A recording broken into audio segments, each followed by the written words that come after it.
Un cordial saludo desde La Guajira, Palomino, a los seguidores del Pensamiento al Aire y a Évol TV en 12 países, 360 ciudades de América Latina. Hoy seguiremos hablando de Estados Unidos, Venezuela y otras cositas más. Donald Trump, presidente de los Estados Unidos, destaca las medidas que se han aplicado durante 6 meses para debilitar al gobierno de Nicolás Maduro, en lo que denomina una tenaza contra la dictadura. El proceso ha implicado, 1, arrinconarlos en lo económico y legal, cierto. 2, escalada militar y recompensas, cierto también. Han acabado con más de 8 o 9 barcazas que han tratado de llevar droga y ha muerto lamentablemente personas. Tercero, despliegue de buques de guerra en el Caribe, los más grandes, lo que no habíamos visto en América. Ahí se están viendo. 4, Nobel de Paz a María Corina Machado, extraordinario. Esa mujer ha luchado, se ha mantenido, se ha esforzado por lograr revivir la democracia en Venezuela, y a eso hay que apoyarla, hay que mantenerla y hay que darle la fuerza suficiente. 5, declaración de terroristas al cartel de los Soles, donde está toda la cúpula militar y el gran comandante Nicolás Maduro. 6, cierre del espacio aéreo. 7, acciones militares por tierra que se están preparando. El plan, mírenlo bien, coordinado, preparado, con una logística extraordinaria, ha intensificado la presión sobre Caracas. En Venezuela, Maduro ha respondido, reforzando la seguridad personal, cambiando de residencia y movilizando guardias y cambiando celulares cada ratico, además de calificar las acciones como agresiones externas. Hay informaciones que no sé, y aquí sí lo digo, si son ciertas o no, en el sentido de que el presidente Donald Trump no le aceptó la petición que le hizo de lograr una inmunidad por fuera. Ese señor no merece inmunidad, debe ir a la cárcel con plata, sin plata y con todos aquellos que le han ayudado. Esperemos el resultado final antes de diciembre 31. Elecciones en Honduras. Esa elección presidencial de la cual hablamos la semana pasada tiene al país en una situación de incertidumbre. Los candidatos Nasri Asfurá, conservador del Partido Nacional, y Salvador Nasralla, liberal, se encuentran prácticamente en un empate técnico. La candidata de la izquierda, Rixi Moncada, fue relegada a un tercer lugar sin ninguna duda. La demora de una decisión ha generado preocupación en la estabilidad política.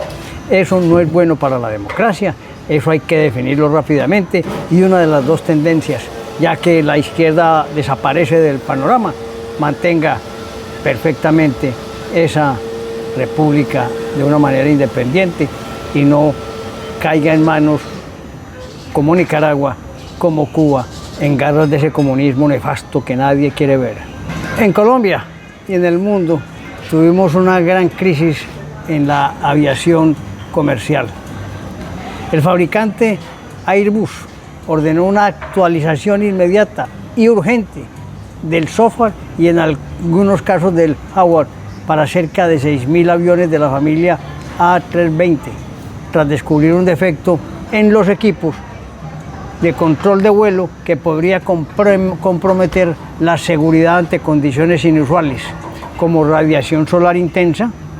Esa medida, la más amplia en la historia de la empresa, obligó a aerolíneas en todo el mundo a cancelar o retrasar múltiples vuelos. Y en países como Colombia, llevó a que la aeronáutica civil suspendiera temporalmente operaciones para permitir la puesta a punto de la flota aérea.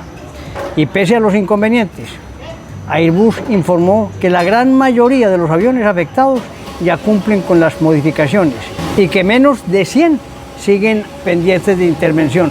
Una acción rápida, logística precisa, una adecuación tecnológica inmediata. En Colombia se hizo rápidamente y los más de 130 aviones que tienen Airbus 320 que tenían esa condición reactivaron su operación sin inconveniente alguno. En buena hora, actuaron rápido y eficientemente. Alarma con las pensiones.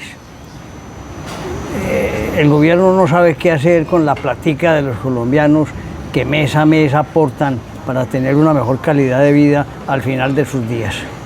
Un borrador de decreto presentado por el Ministerio de Hacienda genera alarma entre los gremios del sector pensional, quienes advierten que la medida pondría en riesgo las pensiones de millones de trabajadores afiliados al régimen de ahorro individual en Colombia.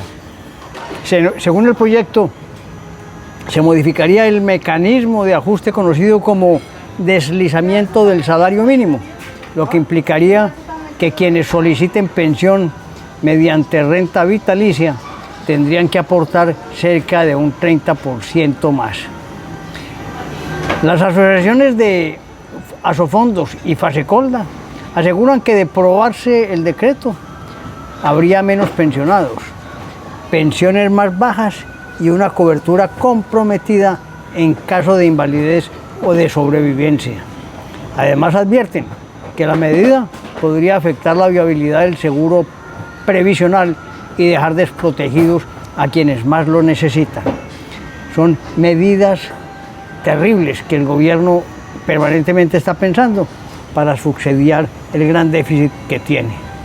Está jugando con la gente, las personas no se dan cuenta, ni los que van a recibir el mínimo, ni los más de altas posibilidades.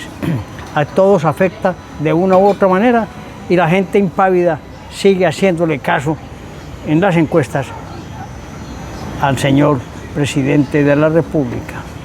Me excusan, no he salido de noticias de Colombia. El gobierno busca cuadrar caja. Colombia, a través del Ministerio de Hacienda, ordenó que las entidades del Grupo Bicentenario, incluido el Fondo Nacional del Ahorro, transfieran sus utilidades, óigame bien, al Tesoro Nacional como parte de una estrategia para financiar el presupuesto general sin aumentar impuestos. Sacan platas de lado y lado, no dejan que las empresas públicas tampoco prosperen para cubrir el déficit. La medida fue aprobada por la Junta Directiva del Fondo Nacional del Ahorro con votación 4-2, lo que implica el traslado de cerca de 800.000 millones de pesos desde sus reservas acumuladas hacia las arcas del Estado. El Fondo Nacional se quebrará rápidamente. El anuncio ha desatado debate.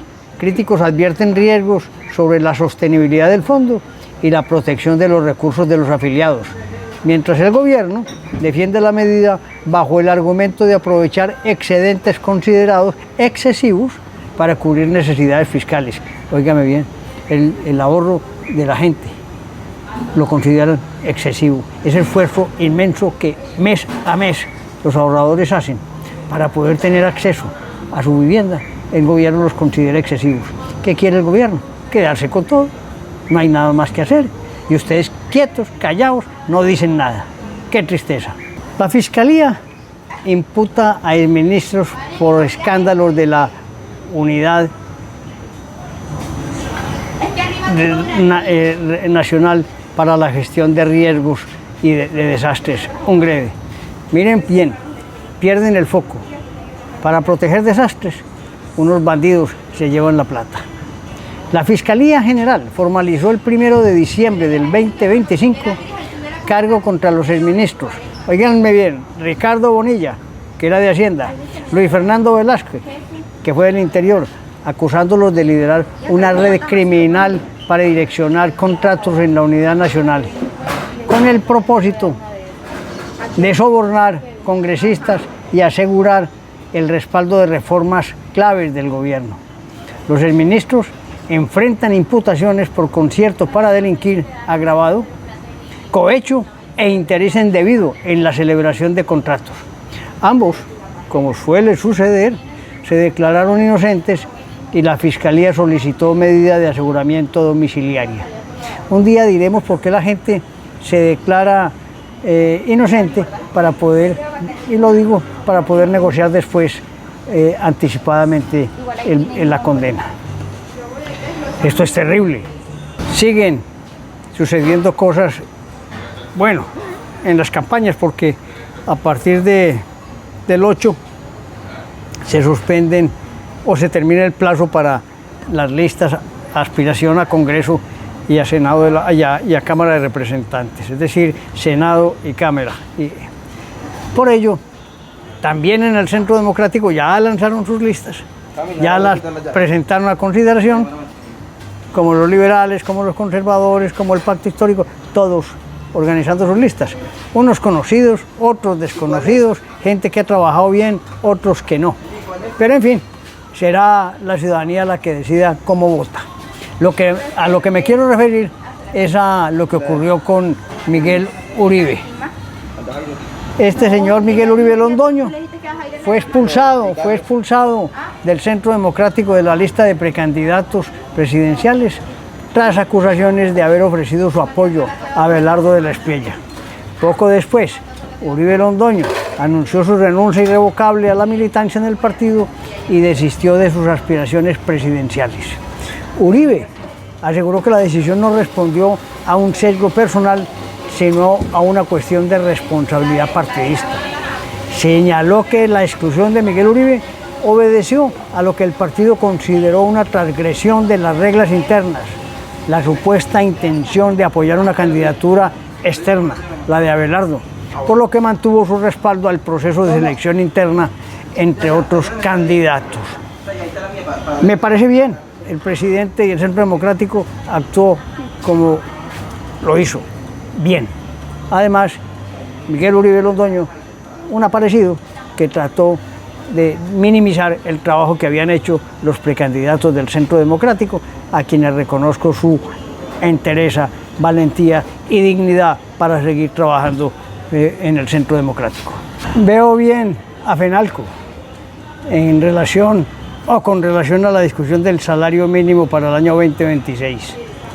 Anunciaron que no participarán este año en la mesa de concertación encargada de definir el salario mínimo. Argumenta que la decisión del gobierno, comunicada públicamente antes de iniciar las negociaciones, deslegitima el proceso, pues califican ese anuncio anticipado como una medida populista, carente de soporte técnico y sin espacio real para el diálogo. Por su parte, el gobierno y el Ministerio del Trabajo han criticado la decisión del gremio, calificándola de irresponsable y advirtiendo que debilita la institucionalidad del diálogo social. Eso no es verdad. Ellos están actuando con principios porque el gobierno quiere tener un salario mínimo alto por encima de las expectativas del sector colombiano, tanto industrial como el personal y de aquellas pequeñas empresas que tanto hacen por mantener la vida en Colombia. Por último, y para no cansarlos tanto, les cuento que estoy terriblemente sorprendido. ¿Cómo les parece que la Registraduría Nacional del Estado Civil en Colombia anunció que desde el año 2026 los colombianos podrán marcar las categorías trans con una T y no binario NB en el campo sexo de sus documentos de identidad? La medida, que ya cuenta con la adecuación técnica y busca garantizar el acceso igualitario a derechos fundamentales como la identidad legal, el voto y servicios públicos. Me parece que están equivocados. Yo sostengo, como la mayoría de las personas, tanto los no binarios como los trans, que el hombre es hombre y la mujer es mujer. Que haya gustos es distinto, pero no son sino dos sexos, no más. Eso enloquece a los pobres niños de Colombia y enloquece a la gente. Respetémonos y entendamos que el hombre es hombre y la mujer es mujer, y lo demás son gustos, punto. Un cordial saludo para todos, amigos en el mundo.